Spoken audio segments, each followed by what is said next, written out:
Hello everyone, good morning, welcome back to our channel. সবাই কেমন আছো? আশা করছি সবাই খুব ভালো আছো আর সুস্থ আছো। আমরাও বেশ ভালো আছি। তো দেখো, রাতভর বৃষ্টিতে না ওয়েদারটা কেমন যেন একটা থমথমে হয়ে গেছে।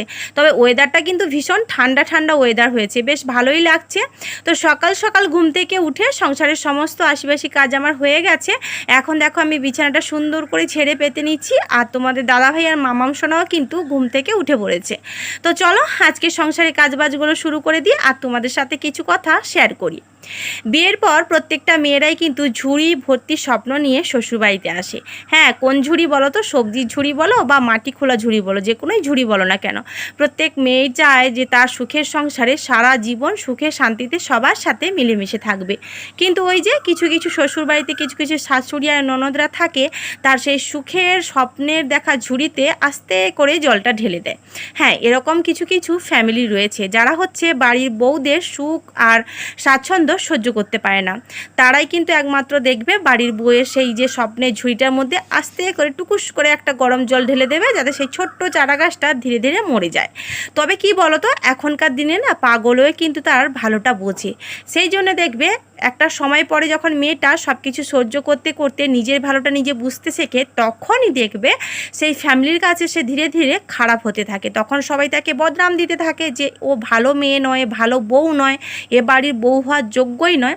হ্যাঁ, তাদেরকে আমি একটা কথা বলবো, আগে নিজে ভালো হও, তারপরে অন্যের বিচারটা তোমরা করতে এসো।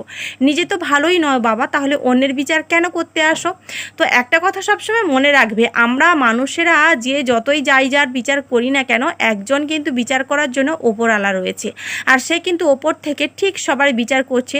আর সময় কিন্তু বলে দেয় যে কার বিচার কখন হচ্ছে। তবে কিছু কিছু মানুষ বুঝতে শেখে যে হ্যাঁ, ঈশ্বরে আমার বিচারটা আমার হাতে নাতে করে দিয়েছে, কিন্তু কিছু কিছু মানুষ তাদের বিচার হাতে পেয়েও তারা স্বীকার করে না যে তারা তাদের বিচারটা পেয়ে গেছে। আসলে কি বলতো, তারা হচ্ছে মানে শয়তানের থেকেও আরও অধম। তারা মানুষের মুখের সামনে এক কথা বলে আর মানুষের পেছনে আরেক কথা বলে। তারা কিন্তু কখনো নিজেদের ভালো খারাপটা কখনো বোঝে না। তারা শুধু সবসময় অন্যের পিছনে কাঠি করতে জানে। অন্যের খারাপ কিভাবে করা যায়, অন্যের খারাপটা কিভাবে ধরা যায়, অন্যকে কিভাবে অন্যের কাছে খারাপ করানো যায়, এই চিন্তা ভাবনাটা তাদের মাথায় সারা জীবন ধরে ঘুরঘুর করতে থাকে।